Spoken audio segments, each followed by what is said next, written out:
Hey guys, welcome back to part 2 of our Super Nintendo collection update. Right, okay, so we'll crack straight on. Next game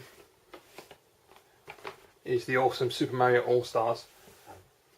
Another Nintendo classic and must have for any Nintendo collector. It's just brilliant. I mean, basically, if you don't know, which I'm sure most people would know by now, you have Mario 1, 2 and 3 and the Lost levels. So you get 4 games in one cartridge. You don't get better than that. And they upgraded the original games from the NES and give them a beautiful 16-bit makeover. The graphics are just amazing. The music is iconic. Mario is just great. I mean, if you love Mario games, you're going to love this. It's just, yeah, it's just absolute perfection in the cartridge. It's brilliant. And I'm still playing through Mario 3 at the moment. I haven't started the others yet, because I'm on World 7 of Mario 3 and it's kicking my ass every time I try and play it. Next up is one of my all-time favourite games of any system, Super Mario Kart. By far, hands down for me, the best Mario Kart ever designed. None of the games that have come after have been anywhere near close, except for the Super Circuit on the Game Boy Advance, which technically, I mean, the Game Boy Advance was a Super Nintendo in your hand, so it was going to be good anyway. But yeah, I've always found that like the GameCube games, the Wii game, they're all good, but they just don't, and the DS as well, they just don't really have that feel. There's just something about the Super Nintendo version. And I don't think it's even just because it was the first. It's just something about the way it feels, the way it plays, the way it looks and sounds, and it's just absolutely brilliant. I love it. Absolutely love this game. Next up is by far the crowning jewel in my collection. If I can just get this back in here, I'll show you what it is. And it is Super Mario World. Now obviously you're going to say, if you've not seen my channel before, you're going to wonder why this is the crowning jewel in my collection, because it's just Super Mario World. Nothing particularly amazing. Great game, obviously classic. Only reason being is, and I've mentioned this on my channel before, but if you're new to my channel, the reason this is so special and important to me is because you can see the condition of it. It literally took me maybe 4 or 5 years, and I'm not kidding, it really did, to try and find this, because trying to find an original black label copy of Mario World on American eBay is like, you know, like hen's teeth. It's just impossible. It's ridiculous. You know, lately, the last year or so, there's been a lot more copies that have been coming up. But still, even in really shitty condition and like bashed up boxes and stickers on them and things, they're so expensive. I saw one recently and I couldn't believe my eyes. The guy wanted $250 by now, which is absolutely insane. And trust me, I did not pay anywhere near that money, because I would not pay that for a game. But he's deluded, because I don't care if it's rare, people ain't going to pay that. The Player's Choice ones are quite easy to come by, but the Black Label original, extremely difficult. And I've always said that I think the only reason is just because Mario World was a pack-in with a console, so I assume that there were millions of cartridges out there, and Nintendo never really saw the point in releasing too many boxed editions. I'm assuming that's the reason. I don't know. I mean, for all I know, in shops across America, you might be able to find this really easily for a couple of dollars, and people are just taking the piss on eBay and just keeping it back to make the price rise, and it's worked.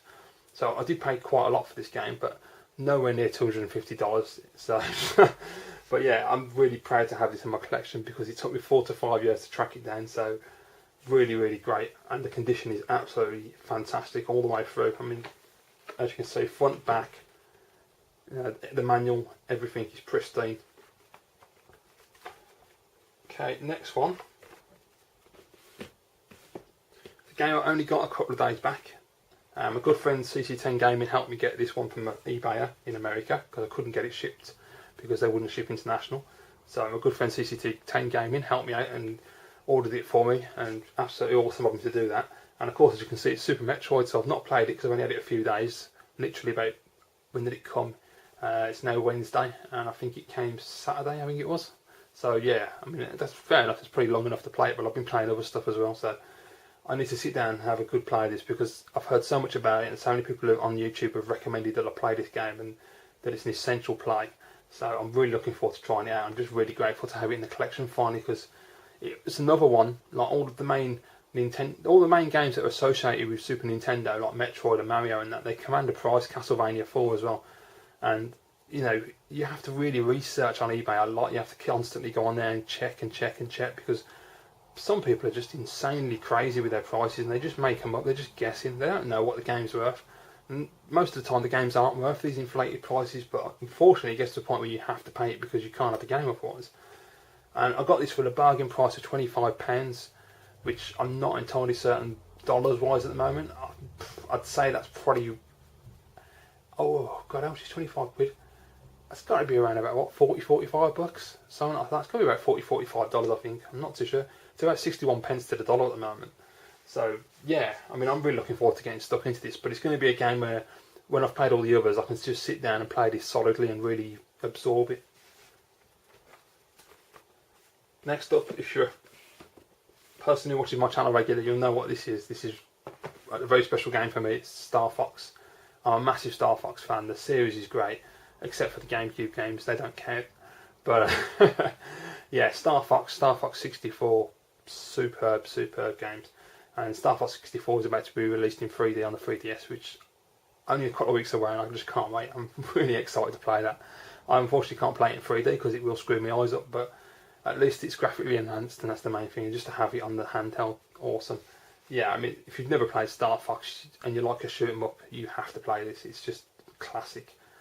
It's hard to explain really now to this day why it made such an impact at the time, but trust me, as a kid, seeing this game running on a Super Nintendo was just absolutely mind-boggling. It was just, how the hell is that possible? You know, and there's certain games that just do that on the SNES. They just amaze you that people can get that amount of juice out of a system. And like all systems, you know, you always get that. You always get a game or two where you just think, how the hell is that possible? And it's just amazing what developers can do, really. Okay, next one is Super Off-Road, which I need to take stickers off, and I forgot I hadn't done that. I need to get that sorted out. Yeah, this is a really cool game. I used to play this in the arcades when I was a kid and on the home. I think it was, I never, you know, because it was such a long time ago, I can never remember which games I played on the Commodore 64, which games I played on the Commodore Amiga. But I played this on either one of those or both of those, I can't remember. But it's a top-down racing game with trucks, as you can see. And it's just, I'm trying to think what the word is, but I can't think of it. But yeah, it's like a figure of 8 basically, the tracks, and you just go around and around. And it sounds boring, but it's not. It's really fun and really competitive, and you get a lot of boosters, so you can make your car faster as well to try and overtake the computer-controlled cars. And I like it. It's really good, and the Super Nintendo version is excellent. It's pretty tough, pretty challenging. You have to really think what you're doing. You can't just, you know, floor it around the track, because you've got to use the boosters at the right time and that. And yeah, it took me right back when I played this. Next one is one of my favourite SNES games, Super Star Wars. Absolutely fantastic. Again, movie game which is done well.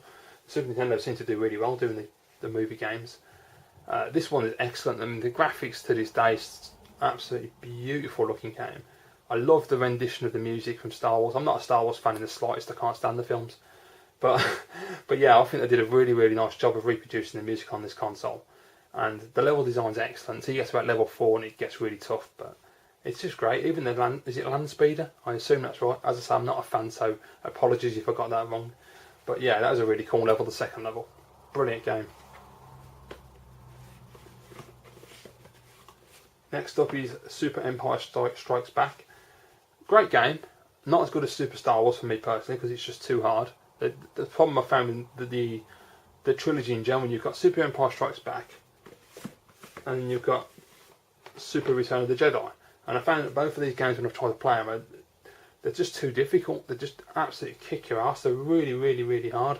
Whereas the original Star Wars, at least you can get through the first 3 levels before the difficulty gets ramped up. So it gave you a chance at least to learn. But yeah, those two, Empire Strikes Back and Return of the Jedi, are just ridiculously difficult.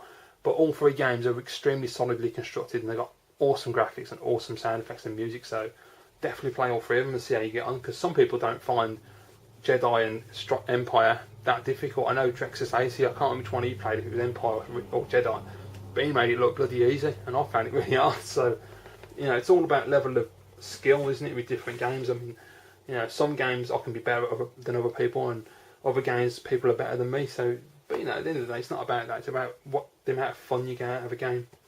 You know, at the end of the day, gaming is supposed to be fun. It isn't supposed to be serious. Super Tennis, one I remembered as a kid, and one of the early games I picked up when I started collecting for Super Nintendo, because I thought it was a really great game when I was a kid. And unfortunately now I think it's aged pretty badly, and it looks extremely basic and outdated. And it's a real shame, but you know, it's just nice to have it in the collection for nostalgia, really. I doubt it'll probably ever get much play, unfortunately, but it's still nice to have it when I do feel the need. Next up, one of my favourite crime beat 'em up games. I think everyone loves this one. Teenage Mutant Ninja Turtles 4, Turtles in Time. And yeah, absolutely stunning game. It's just, I love the Turtles growing up like most people did. The Turtles were great, the cartoon, I even like the films. I thought the films were really funny. And this game is just absolutely excellent. It's so well created, the different levels and you travel through time. You know, iconic moments like when Shredder's attacking you and you have to throw the enemies at Shredder. And it's really clever use of the technology at the time, I thought. And it's really fast paced. I haven't really noticed much slowdown in the game at all. And you get multiple enemies, great bosses. It's extremely well designed. And yeah, I'd highly recommend playing that if you haven't. It's superb. I even really liked the HD remake that was released a while back on the PS3 and Xbox. And I really want them to put that on a disc so I can buy it, because I don't want to download it. Because digital downloads are crap and I don't see the point. I'd much rather own that on a Blu-ray, it'd be nice, that would. So if you're listening, Sony, get your arse in gear and put it out for me. Next one, Addams Family, another classic platform game. I've gone back and played this now, and as a kid I enjoyed it a lot. I just think now it's okay, it's reasonable. It hasn't held up to the test of time for me personally, but it's still a nice looking game, and the little mini Gomez character is really cool. It's really nicely designed, that is.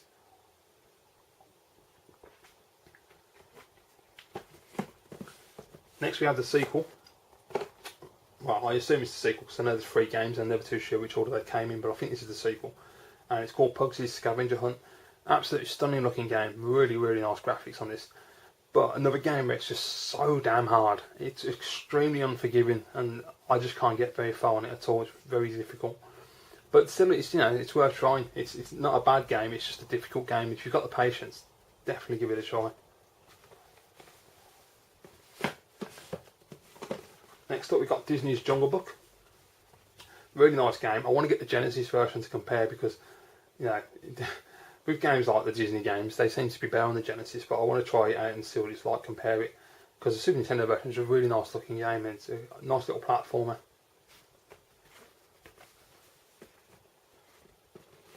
Next up is a game that a lot of people consider to be a classic. It's a game that I've just been unable to get the hang of at all. And it is The Legend of Zelda: Link to the Past. Now, I got this super cheap a few years ago. I paid £9 for this by now, which you ain't going to get it for that price anymore, unfortunately. I was just lucky at the time because you couldn't get it that price anyway. For some reason, someone listed it cheap and I bought it. Because I had all intention of playing this, because I played Zelda on the Game Boy and I got quite far and got stuck, but I enjoyed the game. But this one, I just don't understand it. I don't understand RPGs anyway, and you know, I know some people don't class this as a proper RPG, but as I say, I'm not an RPG fan, so to me it makes no bloody difference. It's an RPG. I don't get it. I don't understand the game at all. I just don't understand how to play it, what I'm supposed to be doing. I've always found them difficult. Unlike most games where you can just pick the controller up, work out the controls and get on with it. This I haven't got a clue. I just wander around smacking things with my sword. So it's a real shame. Maybe one day I'll work it out. Next we have a game that was given to me by my good friend Cyberlanky, awesome dude, and it is the Lost Vikings. And this is basically a platform game with puzzles, and you have to use all 3 of the Vikings who have different skill sets to solve the puzzles. It's really cool, and so it's one of those games that makes you think as well. You have to take your time and, you know, work it all out. It's a pretty damn sweet little game. It's just because obviously you're solving puzzles, it takes a lot of your time up, so you have to, you know, commit the hours to this one. It's not one of those you can just plug and play when you feel the need, but it's a good little game.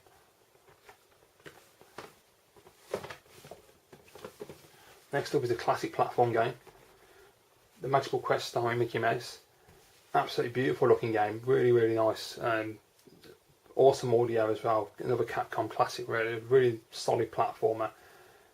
I would say personally, if you compare the Mickey Mouse game on the Genesis that's well known, which is Castle of Illusion, I would rather play that than Mickey Mouse Magical Quest, just because it's a much better game, better level design.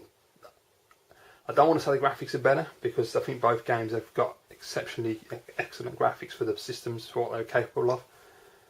But yeah, it's like Aladdin really. The Super Nintendo went all glossy and really posh and, you know, look at this. And the Genesis didn't. The Genesis just went out of a beautiful looking game with really solid gameplay, fantastic level design. And it's just one of those games you just play and you're like, wow, it just blows your mind. But this is still a really good game. If you own a Super Nintendo and you don't own a Genesis, I would definitely pick this up because you won't be disappointed. Okay, next we have the third game in the Rival Turf series, and this one is called Peacekeepers. It took me ages to get this. I couldn't find a copy for bloody literally a couple of years. I was trying to get this again, like Mario World.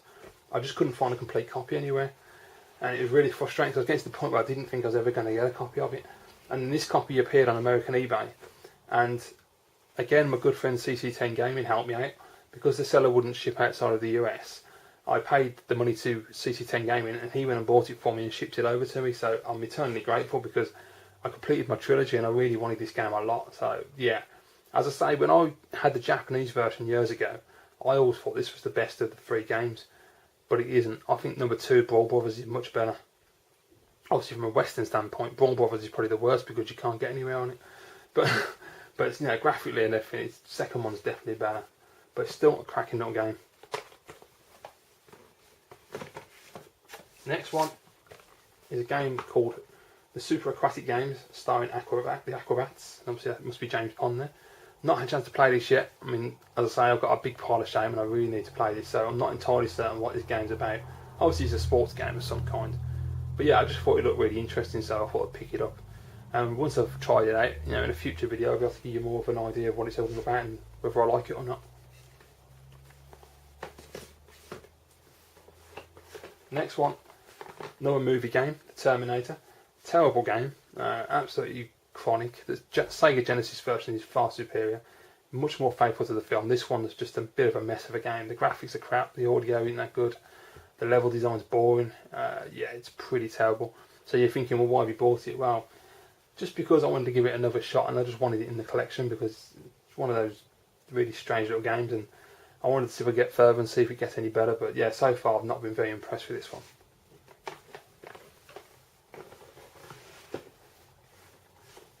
Next one, a game called Time Slip, and this is basically a Contra rip-off, a Contra clone. And if you play Contra, you'll know what I mean. You just basically run and gun, climb ladders, climb platforms. You know, it's actually not bad though. I mean, considering it's a clone, it's a pretty decent one. It's quite a fun little game to play. And if you can get it cheap, which I did, it's definitely worth playing because it's not a bad game. It's not a great game. It's just one of those mediocre games that just, you know, it's a good laugh. And I'll definitely do a gameplay at some point as well. Next one is a classic as well, Tiny Toon Adventures Buster Bust Loose. Really fantastic platform game. It's just Konami at their best again. I mean, they just know how to do it. It's just really, really fun little game. You know, lots of great platforming, really fast action as you're running along, nice fast speeds. You got boss battles, and it's just a little quirky game, and I definitely recommend playing that one.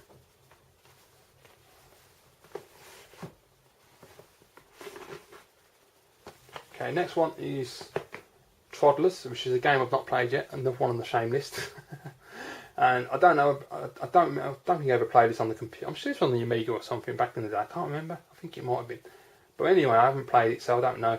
I'm assuming it's some kind of Lemmings clone by the look of it. But I just thought I'd pick it up and give it a shot. It does use the mouse as well, so I think I might wait and not use the controller. I might wait until I get Mario Paint, and then I can use the Super Nintendo mouse. It'd be a lot better. Okay, and the last one is WWF Royal Rumble. I love these 16-bit wrestling games. They're just classic. The 2D wrestling games are always better than the 3D ones for me because they're just not they're not technical and not trying to emulate the sport as such, if you can call it a sport. God, I just offended all the wrestling fans. But you know, it's an entertainment, isn't it? It's not a sport. But yeah, I mean, it's really fun, this game. I love it. It's just button mashing galore and just throwing people around and punching them in the face and kicking them in the chest. It's great. I love it. And I want to get all the other wrestling games as well for the Super Nintendo. Right, so that's all of the American games that I own. And I own one single Japanese game. I will be improving that. I want to get some more Super Famicom because I used to collect for Super Famicom years ago.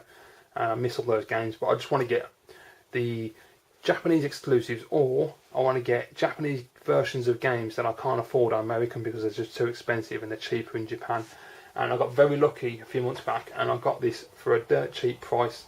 And usually Japanese, American, PAL, it doesn't matter, this game is bloody expensive on eBay. And I got very lucky and I picked up a copy of Dracula X, which is a Castlevania game for anyone that doesn't know.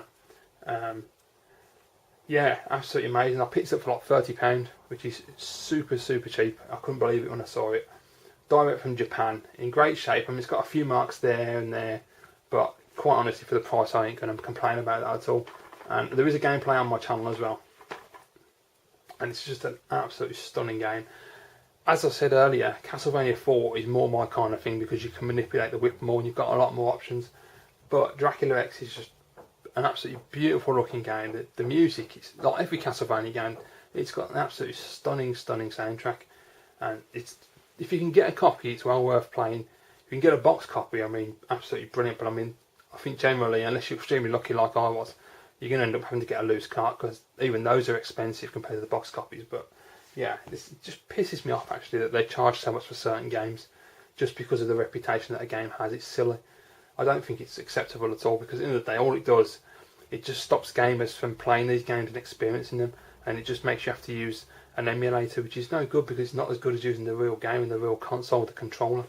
And it's a real shame because there's a few games I want to get and I just can't because they're just way out of my price range. And even if I had the money, I wouldn't pay it. I refuse to, just out of principle. I don't think it's right. There was a game I was looking at yesterday, which is a Super Famicom game. I was trying to find Super Famicom exclusives that I'd never heard of, and there's this run and gun platformer that looked really cool, and it was something Demons. I can't remember what it was called now, but yeah, it looked really cool. I had a quick look on eBay, to see how much they go for. There was one complete copy, and it was just under £800. That was the conversion from dollars, and I was like, that is just ridiculous. Who the hell is going to pay £800 for a bloody game? You know, even if you have £800 spare, and it doesn't matter that you can spend that and still have loads of money left, you're an idiot to pay that for a game. I don't understand that at all. There's no logic to me. I mean, you know, you just cannot justify that kind of money for a game. I don't think for any kind of collectible. I just think it's insane. Because what you're going to do, just look at it. I mean, you know, it's pointless. I know. If you pay £800 for a game, you'd have to just play it day in, day out until you got bored of it. But yeah, anyway, so there you go, guys. That's my Super Nintendo collection as it stands at this moment in time. And so a quick count up. You got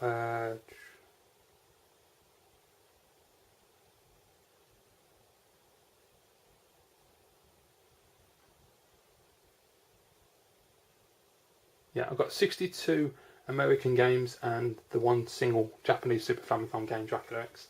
So that's pretty good. My collection is growing pretty rapidly this year, more than I expected to. And there are a lot more games I still need to buy yet that I want to get for the collection. You know, obvious ones like Street Fighter Alpha 2, Donkey Kong Country 2 and 3. I'd love to get Final Fight 3 at some point. Probably never get Final Fight Guide because I can never find a copy that's complete in perfect condition. And it's also as expensive as Final Fight 3, and I would only buy it if it was complete in perfect condition because I'm not paying that kind of money for a crap copy. So those games are essential. I've got to buy those. I need to get obviously Mortal Kombat 3 and Ultimate Mortal Kombat as well. I need those. And yeah, I mean, then there's just like tons of games. There's games I'm learning about every single day now that I've never heard of that I want to play. So the list gets bigger and bigger. But I don't want to go excessive. I just want a nice small collection. You know, I still think that realistically, if I can get to 200 games, and that's a hell of a lot, and that's probably overstretching myself. If I can reach 200 Super Nintendo games American, I'd be happy with that. I don't think I'd need to get any more than that, because that'd be a really nice, impressive collection for myself. And you know, I'll never go full collection because I just can't afford to. And there's just loads of crap games that I don't. Anyway, thank you for watching, guys. Hope you all enjoyed this video, and I look forward to your comments, and yeah, see you all again soon.